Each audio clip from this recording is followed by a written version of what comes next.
Hello friends, പുതിയൊരു വീഡിയോയിലേക്ക് സ്വാഗതം. നമ്മളിൽ പലർക്കും ഒന്നിൽ കൂടുതൽ യൂട്യൂബ് ചാനലെല്ലാം ഉണ്ടായിരിക്കും. രണ്ട് വ്യത്യസ്ത കാറ്റഗറിയിലെല്ലാം വീഡിയോസ് എല്ലാം ചെയ്യുമ്പോൾ ഇത്തരത്തിൽ പലരും രണ്ട് ചാനലെല്ലാം ക്രിയേറ്റ് ചെയ്യാറുണ്ട്. അതിനാൽ തന്നെ ഇന്നത്തെ വീഡിയോയിൽ നമ്മൾ നോക്കുന്നത് എങ്ങനെയാണ് രണ്ട് ചാനലുകൾക്ക് ഒരു ആഡ്സെൻസ് അക്കൗണ്ട് യൂസ് ചെയ്യുന്നത് എന്നതിനെ കുറിച്ചാണ്. ഇതിനായി ആദ്യം നമ്മൾ YT സ്റ്റുഡിയോ ഓപ്പൺ ചെയ്തതിന് ശേഷം ഇവിടെ വന്നിരിക്കുന്ന ഏൺ എന്ന ഓപ്ഷനിൽ ക്ലിക്ക് ചെയ്യുക. ഇതിനായി നിങ്ങളുടെ ചാനൽ വേണ്ട എലിജിബിലിറ്റി എല്ലാം കംപ്ലീറ്റ് ചെയ്തുവെങ്കിൽ ഇത്തരത്തിൽ ഒരു സ്ക്രീനാണ് നിങ്ങൾക്ക് ലഭിക്കുക.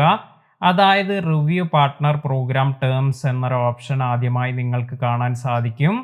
ഇവിടെ വന്നിരിക്കുന്ന സ്റ്റാർട്ട് എന്നതിൽ നമുക്ക് ക്ലിക്ക് ചെയ്യാം. ഇപ്പോൾ നിങ്ങൾക്ക് ഇതുപോലെ review YouTube partner program terms എന്നൊരു ഓപ്ഷൻ വന്നിരിക്കുന്നത് കാണാം. ഇത് സ്ക്രോൾ ചെയ്ത് താഴേക്ക് വരുമ്പോൾ ഇവിടെ നിങ്ങൾക്ക് I accept the YouTube partner program terms എന്നൊരു ഓപ്ഷൻ കാണാം. ഇത് ടിക്ക് മാർക്ക് കൊടുത്തതിന് ശേഷം ആക്സെപ്റ്റ് ടേംസ് എന്നതിൽ ക്ലിക്ക് ചെയ്യുക. ഇപ്പോൾ ഇപ്രകാരം review partner program terms complete ആയി ഇത് ഡൺ എന്ന് വന്നിരിക്കുന്നത് കാണാം. അതിനുശേഷം നമ്മൾ ചെയ്യേണ്ടത് സ്റ്റെപ്പ് 2 ആണ്, sign up for Google AdSense എന്നത്. ഇവിടെ വന്നിരിക്കുന്ന സ്റ്റാർട്ട് എന്നതിൽ ക്ലിക്ക് ചെയ്യാം. ഇവിടെ വന്നിരിക്കുന്ന ഓപ്ഷൻ എന്ന് പറയുന്നത് do you have an existing AdSense account എന്നാണ് ചോദിച്ചിരിക്കുന്നത്. നമുക്ക് നിലവിൽ ഒരു ആഡ്സെൻസ് അക്കൗണ്ട് ഉണ്ടോ എന്നാണ് ചോദിക്കുന്നത്. അപ്പോൾ നമുക്കെല്ലാവർക്കും അറിയാം, ഒരാളുടെ പേരിൽ ഒരു ആഡ്സെൻസ് അക്കൗണ്ടാണ് ക്രിയേറ്റ് ചെയ്യാൻ സാധിക്കുക. അതിനാൽ തന്നെ നമ്മൾ കഴിഞ്ഞ ചാനലിന് നമുക്കൊരു ആഡ്സെൻസ് അക്കൗണ്ട് ഉള്ളത് കൊണ്ട് തന്നെ ആ ആഡ്സെൻസ് അക്കൗണ്ട് നമുക്ക് സെലക്ട് ചെയ്യണം. ഇതിനായി നമ്മൾ സെലക്ട് ചെയ്യേണ്ടത് ഇവിടെ വന്നിരിക്കുന്ന option yes I have an existing account എന്നതാണ്. അപ്പോൾ ഇതിൽ ക്ലിക്ക് ചെയ്യാം. ഇപ്പോൾ നിങ്ങൾക്ക് നിങ്ങളുടെ ആഡ്സെൻസിലേക്ക് ലോഗിൻ ചെയ്യാനുള്ള ഒരു ഓപ്ഷനാണ് ലഭിക്കുക.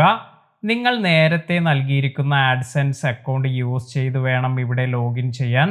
അതായത് നിങ്ങൾ കഴിഞ്ഞ ചാനലിന് ഏത് ആഡ്സെൻസ് അക്കൗണ്ട് ആണ് യൂസ് ചെയ്തിരിക്കുന്നത് അതേ ജിമെയിൽ ID വെച്ച് അതിൻ്റെ പാസ്വേഡും എൻ്റർ ചെയ്തതിന് ശേഷം ഇത് ലോഗിൻ കൊടുക്കുക. ഇപ്രകാരം ലോഗിൻ കൊടുക്കുമ്പോൾ ചിലപ്പോൾ നിങ്ങൾക്ക് 2 സ്റ്റെപ്പ് വെരിഫിക്കേഷൻ എല്ലാം വരുന്നതായിരിക്കും. ആ 2 സ്റ്റെപ്പ് വെരിഫിക്കേഷൻ എല്ലാം കംപ്ലീറ്റ് ചെയ്തതിന് ശേഷം ലോഗിൻ ചെയ്യുക. ഇപ്പോൾ ഇത്തരത്തിൽ നമ്മുടെ പ്രൊഫൈൽ ഇവിടെ ഓപ്പൺ ആയി വന്നിരിക്കുന്നത് കാണാം. അതായത് നമ്മൾ കഴിഞ്ഞ ചാനലിൽ കൊടുത്തിരിക്കുന്ന ഇൻഫർമേഷൻ ഇവിടെ വന്നിട്ടുണ്ട്. നമ്മുടെ ആഡ്സെൻസ് ID ഡീറ്റെയിൽസ് ഇൻഫർമേഷൻ എല്ലാം ഇവിടെ വന്നിട്ടുണ്ട്. അപ്പോൾ ഇത് നിങ്ങൾക്ക് ജസ്റ്റ് സ്ക്രോൾ ചെയ്ത് താഴേക്ക് വരിക. അതിനുശേഷം താഴേക്ക് വരുമ്പോൾ നിങ്ങൾക്ക് ഇപ്രകാരം ആക്സെപ്റ്റ് അസോസിയേഷൻ എന്നൊരു ഓപ്ഷൻ കിട്ടും. ഇവിടെ നമ്മൾ ക്ലിക്ക് ചെയ്യുക. ഇപ്പോൾ ഇതുപോലെ റീഡയറക്റ്റിംഗ് ടു യുവർ യൂട്യൂബ് എന്നൊരു ഓപ്ഷൻ വന്നിരിക്കുന്നത് കാണാം. അപ്പോൾ നമ്മൾ വെയിറ്റ് ചെയ്യുക. ഇത് ഓട്ടോമാറ്റിക്കായി റീഡയറക്റ്റ് ആകും. ഇനി റീഡയറക്റ്റ് ആകുന്നില്ല എങ്കിൽ നമുക്ക് കുറച്ചു നേരം വെയിറ്റ് ചെയ്തതിന് ശേഷം റീഡയറക്റ്റ് എന്നതിൽ ക്ലിക്ക് ചെയ്യാം. ഇപ്പോൾ നിങ്ങൾക്ക് ഇവിടെ സ്റ്റെപ്പ് 2 ഡൺ എന്ന് വന്നിരിക്കുന്നത് കാണാം.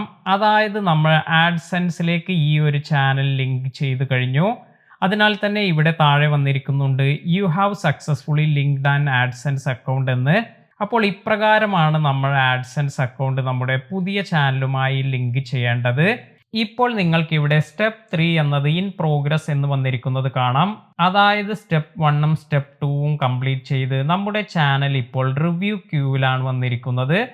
അപ്പോൾ നമ്മുടെ ചാനൽ ഇത് മോണിറ്റൈസേഷൻ അർഹമാണ് എങ്കിൽ റിവ്യൂ ചെയ്തതിന് ശേഷം യൂട്യൂബ് ഇത് ആക്സെപ്റ്റ് ചെയ്യുകയും നമ്മുടെ ചാനൽ മോണിറ്റൈസേഷൻ കംപ്ലീറ്റ് ആവുകയും ചെയ്യും. ഇന്നത്തെ ഈ വീഡിയോ നിങ്ങൾക്ക് എല്ലാവർക്കും ഉപകാരപ്പെട്ടു എന്ന് കരുതുന്നു. വീഡിയോ ഇഷ്ടമായെങ്കിൽ ലൈക്ക് ചെയ്യാനും ഷെയർ ചെയ്യാനും മറക്കാതിരിക്കുക. പുതിയ അറിവുകളുമായി മറ്റൊരു വീഡിയോയിൽ കാണാം. താങ്ക്